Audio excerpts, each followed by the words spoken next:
இயற்கை என்னை பசுமை இதழ் விரித்து தென்றல் வீதியில் உலா போகும் பூமி ஏலாக்குறிச்சி.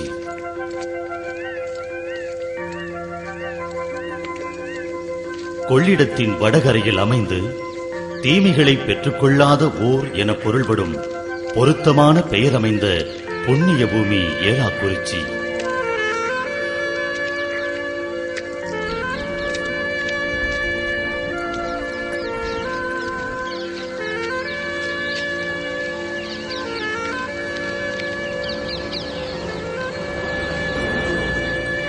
அரியலூர் மாவட்டத்தில் திருமானூர் அருகே இறை திட்டத்தில் விளைந்த ஆன்மீக பூமியாய் செழிப்பது ஏலாக்குறிச்சி.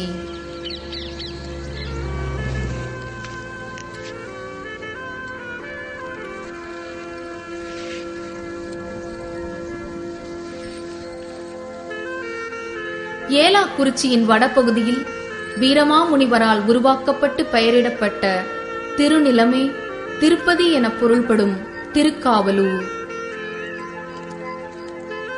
திருக்காவலூரின் திலகமாய் குடந்தை மறை மாவட்டத்தின் திருத்தலமாய் திகழ்வதுதான் புனித அடைக்கல அன்னை திருத்தலம்.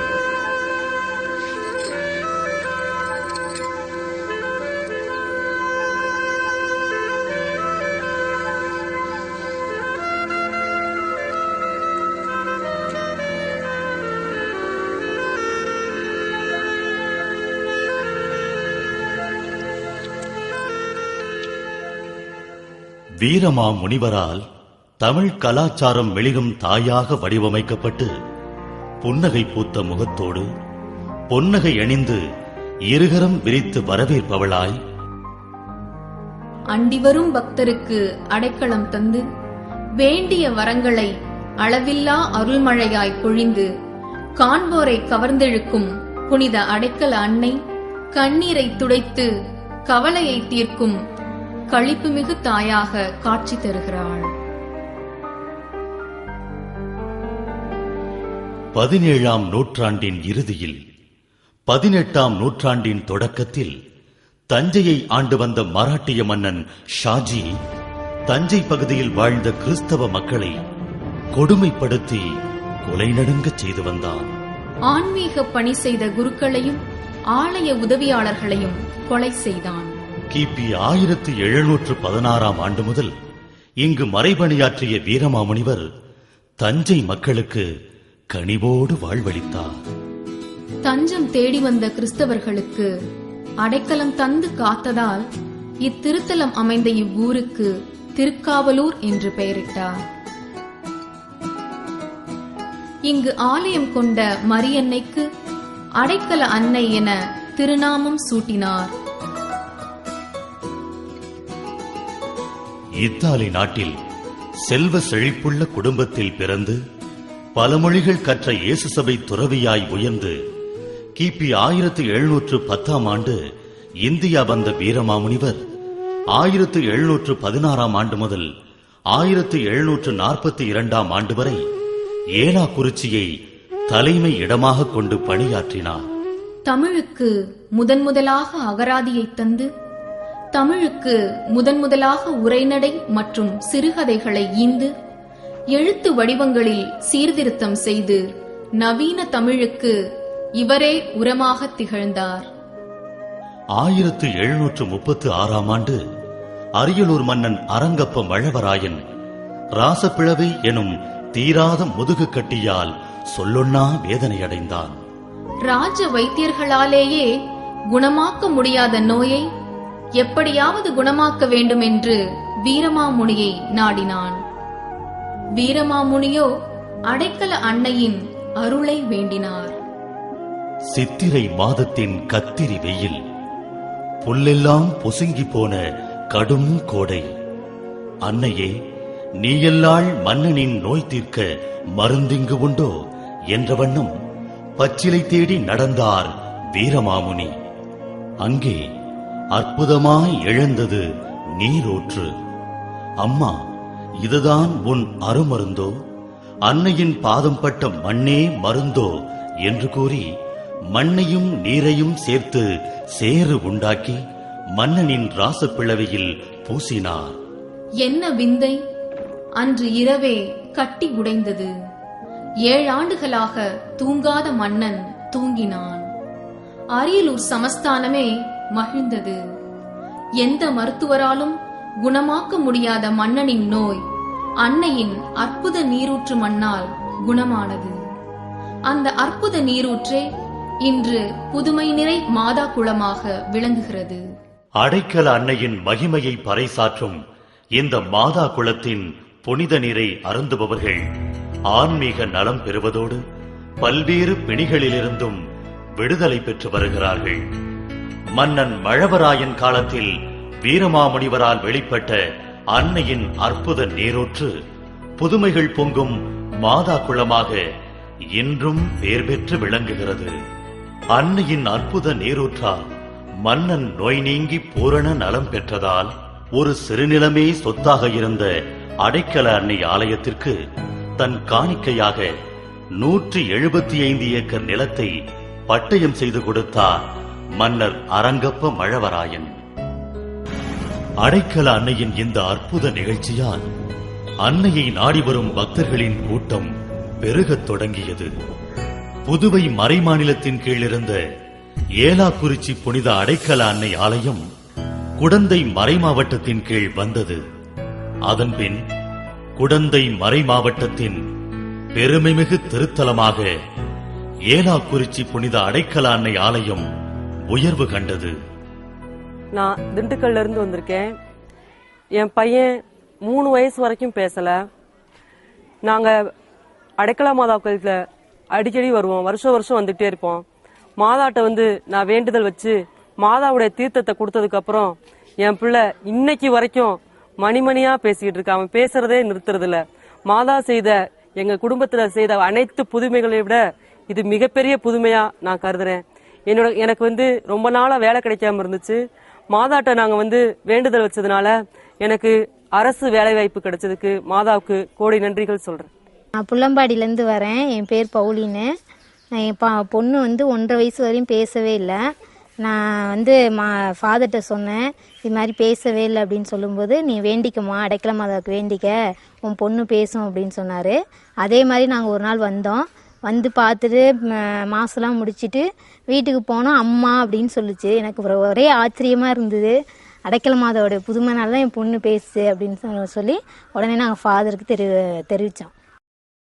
1935 மற்றும் 36 ஆண்டுகளில் மறைமாவட்டத்தில் எழுந்த இடையூறுகள் விலக அன்னையின் அருள் வேண்டி குடந்தை ஆயர் மேதகு பீட்டர் பிரான்சிஸ் அவர்கள் திருப்பயணம் மேற்கொண்டார். அன்னையின் அருளால் வெற்றியும் கண்டார். தவக்காலத்தின் 5ஆம் வெள்ளியன்று தவக்கால திருப்பயணம் இன்று வரை வருடம் தவறாமல் இங்கு நடந்து வருவதே இதற்கு சாட்சி.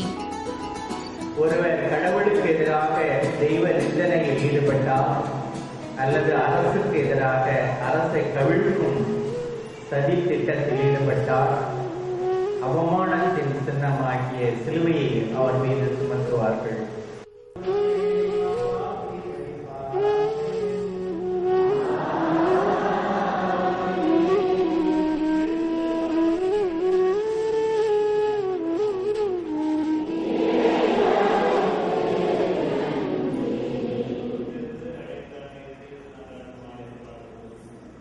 என் பெயர் எம் மரியதாஸ்.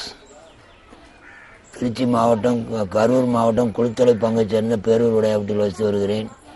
எனக்கு 2001ஆம் வருடம் கடுமையான தொண்டை புற்றுநோயில் பாதிக்கப்பட்டு திருச்சியில் விஸ்வநாதன் ஆஸ்பத்திரியில் சிகிச்சை பெற்று வந்தேன். கிட்டத்தட்ட 1 வருடங்களுக்கு மேலாக நான் சிகிச்சை பெற்று டாக்டர்கள் இனிமேல் ஒன்றும் செய்ய முடியாதுன்னு என்னை வீட்டுக்கு அனுப்பிச்சாங்க. நான் அப்போ தெரிஞ்ச 2-3 சகோதரிகளுடைய உதவியோடு இங்கே ஜெபிச்சதுக்கப்புறம் எனக்கு 2002 நினைக்கிறேன். அதுக்கப்புறம் எனக்கு அந்த புற்றுநோய் சுத்தமாக குணமாகி நான் இப்போ நல்ல நிலைமையில் இருக்கேன். பேச முடியாமல் சாப்பிட முடியாமல் இருந்தேன். இப்போ நல்லா சாப்பிட முடியுது, பேச முடியுது. எப்பவும் போல என்னுடைய வேலைகளை பார்த்துக்கிட்டு இருக்கிறேன். மரிய வாழ்க்கை இயேசுவுக்கு புகழ். என்னுடைய ஊர் கூவத்தூர். நான் என் பேர் ஜெயமேரி. என்னுடைய பொண்ணுக்கு கட்டி கொடுத்து 6 வருஷம் குழந்தை எல்லாமே இருந்தது. அது பிற்பாடு மாதாட்ட வேண்டிக்கிட்டான். அந்த என்னுடைய மருமகனுக்கு இங்கேருந்து ஆஸ்பத்திரி கொண்டு செக் பண்ணி பார்க்கல, இவங்களுக்கு குழந்தைய இருக்காது. அப்படி குழந்தை இருந்ததுனாக்கா ஒரு மாதவிடை கிருபியால இவங்களுக்கு இருக்குன்னு வேண்டிக்கிட்டான். திரும்பி வந்து இந்த மாதவிடை காலை பிடிச்சிக்கிட்டான். இதை போல என்னுடைய ஒரு பேர பிள்ளை கொடுக்கணும், நான் வந்து உன்னுடைய ஆலயத்தில் என் பிள்ளைக்கு நான் காது குத்தி தூக்கிட்டு போறேன்னு. அதுலேருந்து இப்போ ஒருபாடு என்னுடைய மகளுக்கு 6 வருஷம் கழிச்சு பிள்ளை இருந்ததுங்க. நல்ல முறையில் இந்த எங்கள் குடும்பம் முன்னேற்றத்தில் இருக்கு. 1963 வரை கிளை பங்காக இருந்த இத்திருத்தலத்தை மேதகு பவுல் அருள்சாமி ஆயர் தனி பங்காக உயர்த்தினார். வீரமாமுனிவர் இத்திருத்தலத்தை விட்டு சென்ற 225 ஆண்டுகளுக்கு பிறகு 1963 ஆண்டு ஜனவரி 13 நாள் ஏலாக்குறிச்சி திருத்தலம் தனி பங்காக பிரிக்கப்பட்டது. இத்தகைய திருத்தலத்தில் 2007 ஆண்டு ஆலயத்தை விரிவுபடுத்த விரும்பிய பங்கு தந்தை மாதா குலத்தின் நடுநாயகமாக விளங்கிய தெப்பமாதா சுரூபத்தை நகர்த்த முற்பட்டார். பல பேர் சேர்ந்து நகர்த்த முடியாத காரணத்தால் அருகிலேயே வைத்து துணியாலும் பிளாஸ்டிக் சாக்குகளாலும் மாதா சுரூபத்தை மூடி வைத்தார்கள். சில நாள்களுக்கு பின் அடைக்கல அன்னை ஆலய பகுதிகள் முழுவதும் நறுமணம் பரவியது. நறுமணம் எங்கிருந்து வருகிறது என்று திகைத்த வேளையில் மூடப்பட்டிருந்த மாதா சுரூபத்திலிருந்து வாசனை வீசிக்கொண்டிருந்தது. இதை கேள்விப்பட்ட மக்கள் அலையலையாக வருகை தந்து அன்னையின் அற்புதத்தை கண்டு நறுமணத்தை நுகர்ந்து சென்றனர். அடைக்கல அன்னையின் இந்த புதுமை கண்டு வியந்து அன்னையை போற்றி புகழ்ந்து சென்றனர். என் பேர் செல்வங்க. நான் வந்து ஏலாக்குறிச்சி திருக்கலா அடைக்கலாம கோயில் பக்கத்தில் தான் நான் குடியிருக்கேன். கோயிலில் வந்து என் ஃபாதர் கூட நான் ஹெல்ப்புக்கு இருந்துகிட்டு இருக்கேன். ஒரு வாரத்தில் வந்து ஃபாதர் கூப்பிட்டு இதுமாரி செல்வம் நம்ம மாதா குளத்தில் இருக்கிற சுருவத்தை எடுத்து வச்சுட்டு இன்னும் கொஞ்சம் அழகுப்படுத்தி செய்யணும், அதுக்கு எடுக்கிறதுக்கு என்ன ஐடியா வந்து பாருங்கன்னு சொன்னார். நாங்கள் போய் 2 பேர்த்து அழைச்சி கொண்டு காமிச்சேன் எடுக்கலான்ட்டு. எல்லாம் கொஞ்சம் யோசனை பண்ணிட்டு எடுக்க பயந்துக்கிட்டு யோசனை பண்ணிட்டு இருந்தாங்க. அப்புறம் சரி நான் அடுத்த வாரம் எடுத்துக்குவோம் வாசல்னு ஃபாதர் அழைச்சி வந்தார். எடுக்கிற வாரம் அதுக்கு மறுவாரம் போய் பார்க்கும்போது இன்னொருத்தர் கோயிலுக்கு வந்தவர் போய் பார்த்துருக்காரு. காலையிலே வந்து மாதா கண்ணிலேருந்து தண்ணி வடியுதுங்க, இன்னும் போய் ஃபாதர்கிட்ட சொல்லுவோம். ஃபாதர் போய் பார்த்துட்டு சரி இப்போ வேண்டாம், இன்னொரு அடுத்த வாரம் கழிச்சு சரி எடுத்துக்குவோம், சுருவத்தை எடுத்துக்குவோம், அப்படி இருக்கட்டும் வாங்கப்பான்னு சொல்லிட்டு அழைச்சிட்டு வந்துட்டாரு. அப்புறம் மறுவாரம் எடுக்கும்போது இதுமாரி கிணவுல வந்து என்னை எடுத்தீங்கன்னா உடனே வந்து ஒரு இடத்துல என்னை வச்சிருங்க, கீழே என்னை வைக்காதீங்க, இன்னும் மாதா சொல்லணும் தான் உடனே எடுத்து வந்து பக்கத்து இடத்துல கோயிலுக்கு முன்பாக வச்சு உடனே அர்ச்சனை கட்டை கட்டி அந்த இடத்துல வச்சோம். வைக்க போகும்போது தான் 3 நாள் கழிச்சு தான் அந்த வாசகம் வந்து வந்தது.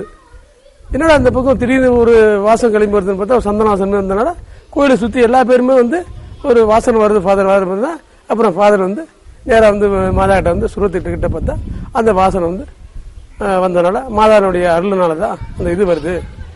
தான் உடனே இந்த கொட்டாயை அமைச்சு அது இப்போ இருக்கிற ஃபாதர் வந்து இந்த கொட்டாயை அமைச்சு ஒரு இது மாதிரி வச்சு கொடுத்துருக்காரு. ஜூன் மாதம் 9ஆம் தேதி 2010 அன்று நான் இங்கு பங்கு பணியாளராக பணியேற்றேன். வந்த பொழுது மாதாவின் பாதத்திலிருந்து நறுமணம் வீசுவதாக என்னிடம் சொன்னார்கள். நானும் அதை பற்றி மிகவும் கவலை கொள்ளாமல் ஏதோ சொல்லுகிறார்கள் என்று மனதில் நினைத்துக் கொண்டு என் போக்குக்கு சென்று கொண்டிருந்தேன். புதன் போனது, வியாழன் போனது, வெள்ளிக்கிழமை வந்தது. மக்கள் எல்லோரும் என்னிடம் வந்து என்ன வாசனை என்று கேட்டுக்கொண்டே இருந்தார்கள்.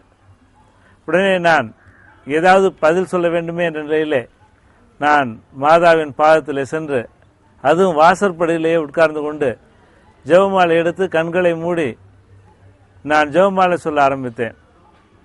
முதல் 10 மணியை கூட நான் முடிக்கவில்லை. என்னை சுற்றி ஒரு நறுமணம், ஒரு தெய்வீக நறுமணம், நான் உணராத ஒரு நறுமணம். எனக்குள்ளே ஒரே ஆச்சரியமாக இருந்தது. கண்களை திறந்து பார்த்தேன், அங்கே யாருமே இல்லை. யோசித்து பார்த்தேன், இது மாதாவின் அற்புதம் தான். இங்கே இந்த மாதாவின் பாதத்திலிருந்து வாசனை வருகிறது என்று சொல்லி நேரே எழுந்து சென்று கண்களிலே கண்ணீர் பொங்க அந்த மாதாவின் பாதத்தை தொட்டு வந்தேன். இன்று வரை வருவோர் போவோர் எல்லோரிடமுமே அந்த அற்புதத்தை அந்த மாதாவின் பாதத்தில் ஒரு நறுமணத்தை சுவைத்து பாருங்கள் என்று நான் சொல்லாமல் இருந்ததே இல்லை. அடைக்கல அன்னையின் இந்த திருத்தலம் புதுமை விளங்கும் புனித நிலம் என்பதற்கு சாட்சியாக இன்னொரு அற்புதமும் இங்கு நிகழ்ந்தது. ரூபிகா என்றொரு பெண் தனக்கு திருமணம் வரம் வேண்டி அன்னையிடம் வேண்டினாள். அன்னையின் அருளால் நிச்சயதார்த்தம் நடந்தேறவே அன்னைக்கு நன்றி கூற 2010 ஜூலை 21 நாளன்று ஏலாக்குறிச்சி திருத்தலத்திற்கு வந்தாள்.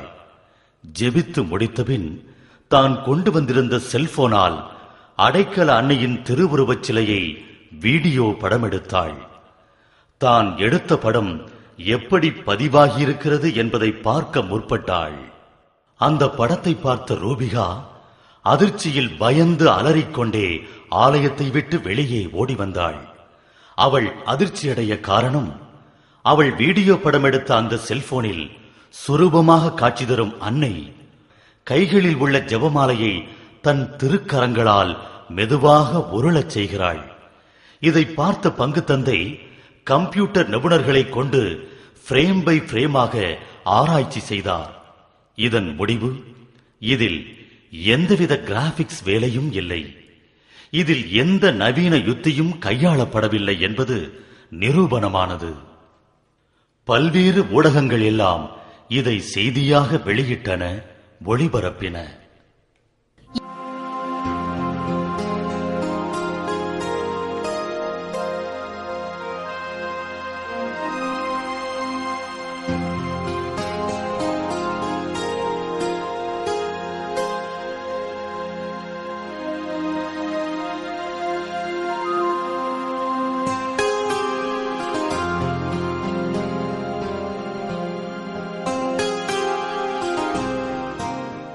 இன்னும் ஓர் அற்புதமாக ஊட்டி மறைமாவட்டத்தைச் சார்ந்த அருட்தந்தை எம்.ஜே. அமல்ராஜ் அவர்கள் 2011 ஜனவரி 25 நாளன்று ஏலாக்குறிச்சி திருத்தலத்திற்கு வந்தார். அன்னையை நோக்கி பக்தியோடு ஜெபம் செய்தார்.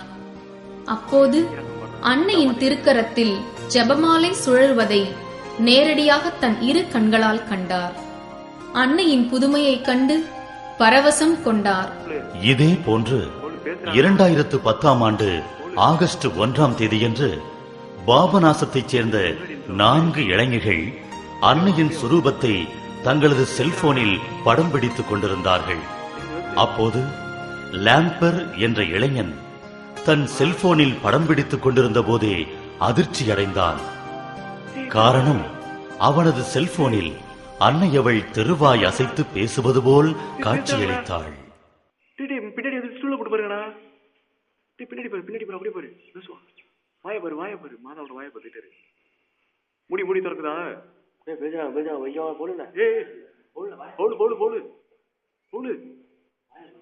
போடு உதட்ட பாரு, தெரியுதா இல்லையா, தெரியுதா இல்லையாடா, யாரா பின்னாடி நின்னு பாக்குறீங்க? இன்றும் ஏலாக்குறிச்சி வரும் மக்கள் இந்த வீடியோ படங்களை பார்த்து அடைக்கல அன்னையின் அற்புதத்தை கண்டு அன்னையின் மகிமையை புகழ்ந்து செல்கிறார்கள். என் பேர் சரோஜா தேவிங்க. நான் ஒரு தடவை இங்கே இந்த இடத்துல தொண்டையெல்லாம் வலிக்குதுன்ட்டு ஆஸ்பத்திரிக்கு போயிருந்தேன். அப்போ இந்த இடத்துல டாக்டர் ஆப்ரேஷன் பண்ணணுமா அப்படின்னாங்க. தொண்டையில் ஆப்ரேஷன் பண்ணால் ரொம்ப தூரம் போகக்கூடாது, அழுகக்கூடாது அப்படின்னாங்க. அப்போ இங்கே ஊருக்கு வந்திருக்கல மாதா கோயிலுக்கு போங்க, பச்சளை சாப்பிட்டு பாருங்கள் சரியாக போகும் அப்படின்னாங்க. ஃபாதர்கிட்ட பச்சளை மருந்து ஊற்றுனாங்க. பச்சளை சாப்பிட்டுட்டு கோயிலில் போய் மாதாவை பார்த்து சாமி வேண்டினேன். நாங்கள் கிறிஸ்துவங்களில் இந்து. அப்போ போய் சாமி கும்பிட்டுட்டு அப்போ சொல்லிட்டு வந்தேன், நாங்களும் எனக்கும் நல்லா ஆயிடுச்சுன்னா நானும் உன்னையே எப்போவும் கும்பிடுறேன் அப்படின்னு சொல்லி வேண்டிட்டு போயிட்டு இப்போ நல்லா ஆயிடுச்சுங்க. இப்போ இங்கே தான் இப்போ குடியே இருக்கிறேன். என் பேர் வேதம்மா. 2 சைடும் வயிற்று வலியாக இருந்துச்சு. ஃபாதர்கிட்ட சொன்னேன், வயிற்று வலிக்குதுங்க ஃபாதர், என்னால் வேலையே பார்க்க முடியல, தண்ணியும் தூக்க முடியலை அப்படின்னு சொன்னேன். அவர் சொன்னார் நல்லாயிரும் அப்படின்னு சொன்னாங்க. உடனே எங்கள் வீட்டுக்காரர் சொன்னார், போய் குளத்துல போய் குளிச்சுட்டு அடி அப்படின்னாரு. குளித்தேன், அதுலேருந்து வயிற்று வலியும் இல்லை, இப்போ நல்லபடியாக தண்ணி தூக்குறேன். அம்மாவுக்கு நன்றி சொல்ல வந்திருக்கேன். ஒரு நாள் ஒரு பெண் வடுகர்பேட்டையிலிருந்து வந்தார். வந்தவர் குளத்து மாதா என்று அழைக்கப்படுகின்ற அந்த இடத்திலே அங்கப்பிரளயம் செய்து கொண்டிருந்தார். ஒரு பெண் அங்கப்பிரளயம் செய்கிறாரே என்று சொல்லி நான் திரும்பவும் வீட்டுக்கு போனேன். போகும்பொழுது அவருடைய தாயார் ஓடி வந்து, சாமி மந்திரிச்சுட்டு போங்க அப்படின்னு சொன்னாங்க. நானும் மந்திரிக்கலாம் அப்படின்னு நின்றுட்டு இருக்கும் பொழுது எந்த பெண் அங்கப்பிரளயம் பிறண்டாரோ அவரும் ஓடி வந்து, ஃபாதர் மந்திரிங்க அப்படின்னு சொல்ல ஆசைப்பட்டாங்க. ஆனால் அவங்களால சொல்ல முடியல. ஏன்னு கேட்டால் அவங்களுக்கு அவ்வளோ வீசிங், பேசவே முடியாத அளவுக்கு வீசிங்.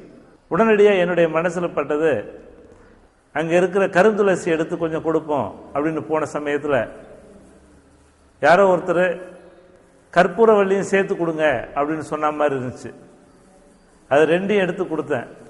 என்ன ஆச்சரியம், அவங்க ஒரு சொட்டு தான் முழுங்கியிருப்பாங்க. அந்த ஒரு சொட்டு விழுங்கின அந்த சமயத்திலேயே வீசிங் நின்று போச்சு. அவங்க சொன்னாங்க, சாமி நான் பேசுறேன், எனக்கு சரியாயிடுச்சு, சாமி நான் பேசுறேன் அப்படின்னு சொன்னாங்க. இப்படி எண்ணிலடங்கா அற்புதங்கள்.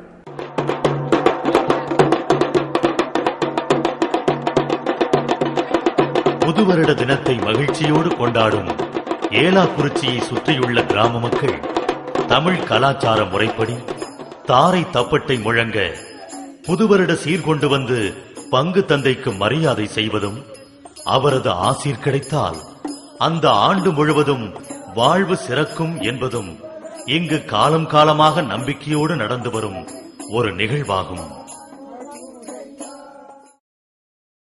புதுமை பொங்கும் இந்த ஏலாக்குறிச்சி அடைக்கல அன்னையின் திருவிழா உயிர்ப்பு பெருவிழாவிற்கு அடுத்த 2ஆம் வாரத்தில் 9 நாள் பெருவிழாவாக கோலாகலமாக கொண்டாடப்படுகிறது.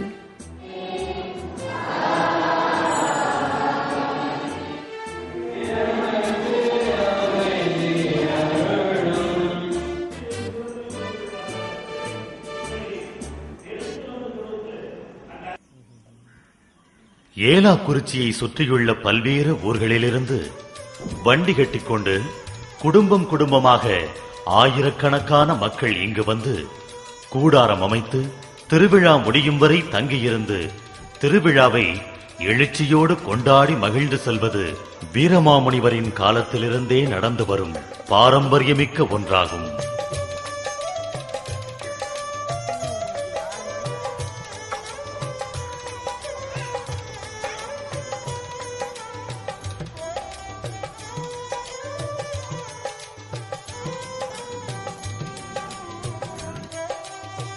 ஜாதி சமய வேறுபாடின்றி லட்சக்கணக்கான மக்கள் திருவிழா தேர்ப்பமணியில் கலந்து கொண்டு அடைக்கல அன்னையின் அருள் பெற்றுச் செல்கின்றனர்.